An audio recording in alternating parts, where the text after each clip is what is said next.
जी, अस्सलाम वालेकुम। Welcome back to my channel. उम्मीद करती हूँ आप सब खैरियत से होंगे। तो जी, आज का जो व्लॉग है वो मैं स्टार्ट कर रही हूँ मॉर्निंग के नाश्ते के टाइम से। हस्बैंड आज काफ़ी लेट आने वाले हैं। ऑलमोस्ट वो शाम में ही आएंगे आज 5-6 बजे तक। उन्हें नाइट और डे दोनों एक साथ करनी है, तो इसलिए वो थोड़ा सा लेट आएंगे, शाम में आएंगे। तो ये है कि फिर नाश्ते का तो टाइम नहीं रहेगा। और हेल्पर आ गई थी 10 बजे ही, मैं उठ गई थी उनके जाने के बाद। अब मैं आ गई हूँ किचन में और मैं यहाँ बनाऊँगी अपने लिए पराठा ताकि मैं नाश्ता कर लूँ। क्योंकि हस्बैंड ने कहा है कि मैं लेट हो जाऊँगा, आप नाश्ता कर लो। मैंने भी कर लिया है, तो इसलिए अब मैं बनाऊँगी पराठा। और कुछ व्लॉग पहले मैंने आप लोगों के साथ शेयर किया था कि हम लोग जो है वो आटा चेंज करने का जो सोच रहे थे। तो ये है कि मैं तो पूरी तरह से इस आटे पे आ चुकी हूँ, मुझे तो कोई इशू नहीं है इसके रोटी पराठे खाने में। लेकिन हस्बैंड को थोड़ा सा जो है वो हो रहा है कि नहीं, तुम मुझे उस आटे की रोटी दो। लेकिन मैंने उन्हें कहा है कि आप कोशिश करें, अगर कॉपरेट कर लेते हैं, मतलब होता है ना, टाइम लगता है किसी एक चीज़ पे एडजस्ट होने में, तो अच्छी बात है। नहीं तो फिर हम वही अपना जो है मिक्स आटा ही इस्तेमाल करेंगे। तो ये है कि देखें क्या होता है। वैसे तो मुझे कोई इशू नहीं है, मुझे तो इस आटे के भी रोटी पराठे अच्छे लगते हैं और उसके भी, तो इसलिए मेरे लिए कोई इशू नहीं है। इस आटे का फ़ायदा इतना है कि, और सबसे बड़ी बात, यह आटे की जो रोटी और पराठे होते हैं ना, वो बहुत सॉफ्ट बनते हैं। इसकी डो बहुत मज़े की सॉफ्ट सी बनती है। तो ये एक मुझे बहुत अच्छी लगी इस आटे की बात। तो बस अब यहाँ पे बना लेते हैं पराठे जल्दी से। पराठा, सॉरी, हस्बैंड नहीं है, मैं अकेले ही खाऊंगी, तो एक पराठा बनाऊंगी खाली। तो चले जल्दी से बनाते हैं पराठा। और आज जो डे है वो है सैटरडे, और सैटरडे को 5 फरवरी है, कश्मीर डे है, तो छुट्टी होती है। इसी वजह से जो है हस्बैंड को डे भी करनी पड़ेगी, क्योंकि उनका स्टाफ नहीं आएगा, तो वो इसलिए लेट हो गए हैं। तो अब देखते हैं आज का क्या प्लान है। वैसे मुझे नहीं लग रहा कि आज का हमारा कोई प्लान हो सकेगा, क्योंकि वो इतनी देर से आएंगे, फिर आके वो रेस्ट करेंगे, तो फिर रात में ही उठेंगे, और रात में तो कोई प्लान ऐसा नहीं बन सकता। बाकी देखते हैं क्या होता है। अच्छा, मैं नाश्ते से फ्री हुई तो यहाँ पे आ गई मेरी ग्रॉसरी नाहिद.pk से। पहले भी मैंने आपको बताया था कि मैंने नाहिद.pk से ग्रॉसरी ऑर्डर करी थी।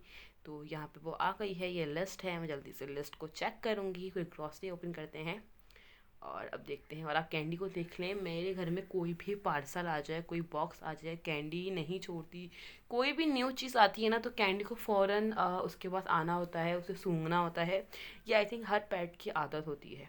तो बस यहाँ पे जी मैंने मंगवाई थी कुछ छोटी मोटी ग्रॉसरी, कुछ अपनी चीज़ें थी, शुगर थी, चने थे, क्योंकि मुझे अभी दिलवानी है आगे न्याज भी, तो इस वजह से मैंने अपनी थोड़ी बहुत जो सामान था वो मंगवा लिया था। और आप कैंडी को देख लें, मैंने जैसे ही बॉक्स के पास से हटी और वो फ़ौरन उसके अंदर घुस के बैठ गई। नाही.pk का ना ये एक बेनिफिट मुझे ऐसा लगता है कि उनके डिलीवरी चार्जेस एक तो नहीं है। और अगर आप एक्सप्रेस से मंगवाते हो तो आपको डिलीवरी चार्जेस पे करने पड़ेंगे, अदरवाइज़ आई थिंक कोई डिलीवरी नहीं है, जैसे मुझे याद आ रहा है, क्योंकि मैं 3-4 पार्सल मंगवा चुकी हूँ। और मेरी जो कैंडी के जो बिस्किट हैं वो नाहिद के अलावा किसी मार्ट पे नहीं मिलते, तो नाहिद से मुझे ग्रॉसरी मंगवाने के ये एक रीज़न है। और बेनिफिट मैं आपको बताऊं अगर, तो इनकी जो पैकेजिंग है वो बहुत अच्छे से एक पूरे कार्टन के अंदर सामान पैक होके आता है। कहीं से भी आपके सामान को कोई नुकसान नहीं होगा, हर चीज़ बिल्कुल प्रॉपर एक पैक में होती है। कार्टन के अंदर भी इनके अपने पैकेट्स होते हैं, उसके अंदर सब चीज़ें होती हैं। तो मुझे बहुत सही लगता है, अगर मैं एक दिन पहले ग्रॉसरी ऑर्डर करूँ तो नेक्स्ट डे या उसके नेक्स्ट डे मेरी ग्रॉसरी आ जाती है। तकरीबन 1 से 2 दिन के अंदर आपके घर पे, आपके डोर स्टेप पे आपकी ग्रॉसरी मौजूद है। अच्छा जी, फिर हुआ कुछ यूँ कि बन गया हमारा प्लान डिनर पे जाने का। और अभी मैं हस्बैंड को उठा रही हूँ, अभी तकरीबन 11 बजे का टाइम है, तो अभी हस्बैंड को उठाते हैं। और यहाँ पे मैं दिखा रही हूँ आपको बहुत अपनी प्यारी सी क्यूट सी शर्ट, जो कि सेंटर पैनल वाली शर्ट है। को लेस लगा के अच्छे से स्टिच किया है। और अब चलते हैं आगे की डिटेलिंग देखते हैं। एक बात बताती हूँ, ये जो आपको बहुत प्यारी सी खूबसूरत सी जो शर्ट दिख रही है ना, ये शर्ट नहीं थी मेरी, ये था मेरा दुपट्टा, जो कि 2 से 3 साल पुराना दुपट्टा था, जिसको मैंने शर्ट में कन्वर्ट कर लिया है। इसलिए कहते हैं कि लड़कियों को हर काम आना चाहिए, और मैं अल्हम्दुलिल्लाह अल्हम्दुलिल्लाह बहुत बहुत सेटिस्फाई हूँ कि मेरी मामा ने मुझे हर काम सिखाया है, हर काम। मैं तो इसलिए कहा जाता है कि अगर माएँ अपनी बच्चियों को हर काम सिखाएंगी तो उनकी बच्चियाँ आगे अपने हुनर से फ़ायदा ले सकेंगी। और अल्हम्दुलिल्लाह अल्हम्दुलिल्लाह मेरे साथ यही है। मुझे कहीं जाना होता है, मैं 1 घंटे में अपना सूट सी लेती हूँ, बैठ कर मैं चली जाती हूँ। स्टिच बाहर से स्टिचिंग से बेहतर है कि आप अपने घर में सियो, जो बाहर आप स्टिचिंग के पैसे दोगे उससे आप एक नया सूट ले सकते हो। अच्छा जी, अब ये बातें हम करते हैं ख़त्म। यहाँ पे जी बस अब मैं कर रही हूँ जाने की तैयारी, हस्बैंड का वेट कर रही हूँ वो उठ जाएँ। तो इतनी देर में मुझे याद आया कि मैं अपनी जो घड़ी है वॉल क्लॉक जो है मैं उसमें जो है सेल डाल लूँ। मैंने अभी नाहे से मंगवाए थे, तो फिर मैंने सोचा कि इसके अंदर डाल लेते हैं, क्योंकि काफ़ी टाइम से ये बंद है और अब मुझसे ये बर्दाश्त नहीं हो रही थी, क्योंकि व्लॉग में मुझे काफ़ी मसला हो रहा था, बाहर की वो क्लॉक में टाइम दिखाना पड़ रहा था। वरना अक्सर मैं अपनी रूम की ही जो क्लॉक है वही यूज़ करती हूँ, लेकिन क्योंकि वो बंद थी तो इसलिए काफ़ी इशू हो रहा था। और अब जब मैंने इसे उतारा है तो मैंने सोचा कि मैं इसे अच्छे से क्लीन कर लूँ, क्योंकि ये बहुत गंदी हो गई थी। आपको पता है जब चीज़ें लगी होती हैं वॉल पे, डस्ट आती है तो काफ़ी तरह से गंदी हो जाती हैं, और ये वो चीज़ें नहीं है जिनको आप डेली साफ़ कर सको। तो खैर अभी मैं कर रही हूँ इसको क्लीन, और सेल तो तकरीबन हर 3-4 महीने बाद चेंज होते ही होते हैं। और बस एज़ यूजुअल मेरे कोई काम हो और कैंडी ना आए, तो ऐसा तो पॉसिबल कभी हुआ ही नहीं है। तो अभी वो आ गई है और अब मुझे वो कर रही है तंग बहुत ज़्यादा, कि मेरा दिल चाह रहा था मैं लगा दूँ इसकी पिटाई, लेकिन मुझे इस पर बहुत तरस आता है। ये बहुत मासूम है माशाल्लाह से, बहुत क्यूट है। मुझे इस पर इतना तरस आता है ना कि ये कुछ भी करती रहे ना, मैं ऐसे कभी कुछ नहीं कहती। बस क्यों पता नहीं क्यों मुझे इससे इतनी मोहब्बत है कि मुझे नहीं कहा जाता। एक तो ये मासूम इतनी है, और जब इसे डांटो तो ये इतनी मासूमों वाली शक्ल बना लेती है कि दिल ही नहीं करता कि इसे हम इससे ज़्यादा मज़ीद कुछ कहें। तो बस अब यहाँ पे जी हो गई है हमारे वॉल क्लॉक के सेल मैंने चेंज कर दिए हैं।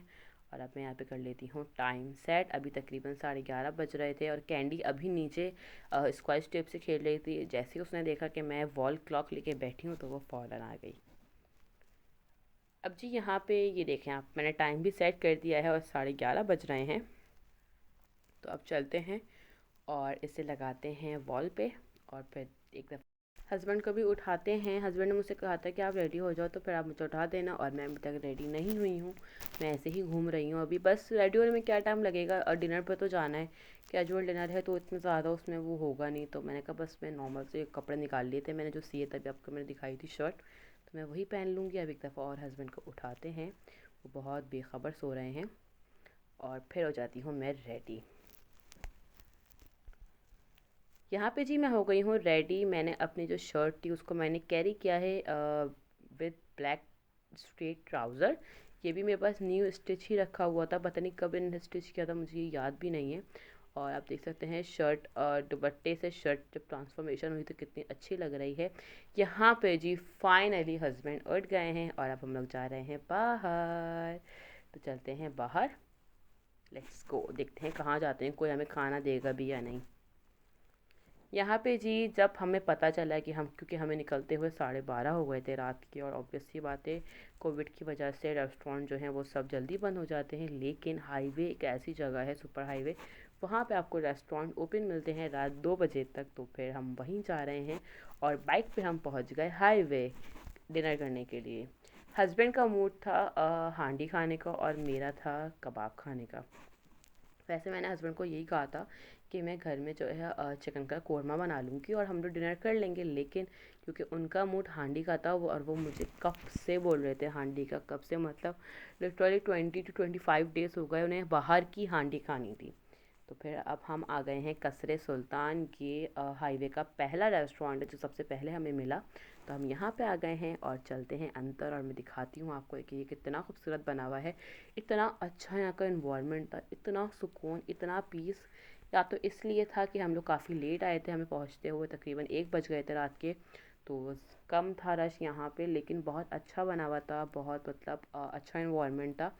ज़्यादा जो है ना शोर नहीं था, और हम लोगों को ज़्यादा शोर नहीं पसंद। ये है इनका सामने पूरा जो है किचन का सिस्टम, वहाँ पे मीट का स्टॉल है।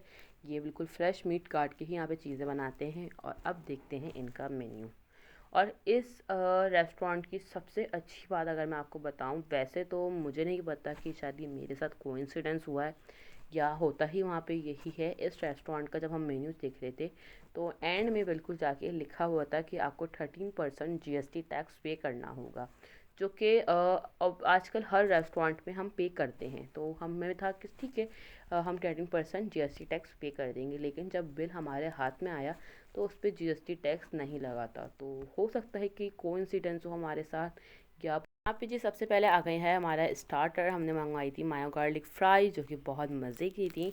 हमने कहा अभी खाना बनने में थोड़ा टाइम है और हस्बैंड उठे थे तो उन्हें कुछ चाहिए होता है फ़ौरन, तो इसलिए फिर हमने यहाँ पे मंगवा ली थी फ़्राइज़। और काफ़ी लेट आए थे हम लोग, तो बहुत से आइटम जो थे वो ख़त्म हो चुके थे जो कि मुझे खाने थे। मुझे यहाँ पे खाने थे चीज़ कबाब, चिकन चीज़ कबाब, जो कि यहाँ पे ख़त्म हो गए थे। तो फिर यहाँ पे आ गई है हस्बैंड की मखनी हांडी, जो कि बहुत मज़े की थी। इनका टेस्ट बहुत ऑसम था और रेट्स बहुत अच्छे थे। अगर आप लोग अभी तक यहाँ नहीं आए ना तो प्लीज़ मेरी कहने पे एक दफ़ा ज़रूर आएँ। रेट्स नॉर्मल रेस्टोरेंट से थोड़ा सा हाई हैं, लेकिन हाईवे के रेस्टोरेंट से नॉर्मल हैं, इसलिए ये बता रही हूँ क्योंकि हाईवे पे इससे भी ज़्यादा हाई रेट्स के रेस्टोरेंट बने हुए हैं आगे। अच्छा, मैं आपको दिखा देती हूँ हांडी की फ़ाइनल लुक, जो कि बहुत गर्मा गर्म और मज़े की थी। ये है जी हांडी की फ़ाइनल लुक। और इसके साथ हमने मंगवाए थे अपने मोस्ट फेवरेट गार्लिक नान, क्योंकि ये हस्बैंड और मेरे बहुत फेवरेट हैं। और ये मैंने मंगवाए थे अदना कबाब। अदना कबाब एक टर्किश कबाब की रेसिपी है, जो कि टर्किश इनके अलग जो मेन्यू में एक पार्ट था, पोर्शन था, वहाँ से हम लोगों ने ऑर्डर करे थे। पहले मैंने मंगवाए थे चिकन चीज़ कबाब, जो कि ख़त्म हो गए थे। उसके बाद मैंने मंगवाए थे चिकन मलाई कबाब, वो भी ख़त्म हो गए थे। तो फिर ले दे के हमारे पास एक यही ऑप्शन बचा था, तो हमने फिर यही मंगवा लिया था। और जी यहाँ पे आ गई है अब चाय, और इनका खाना बहुत मज़े का था। अब चाहती हूँ इजाज़त, मिलूँगी नेक्स्ट व्लॉग में। अल्लाह हाफिज़।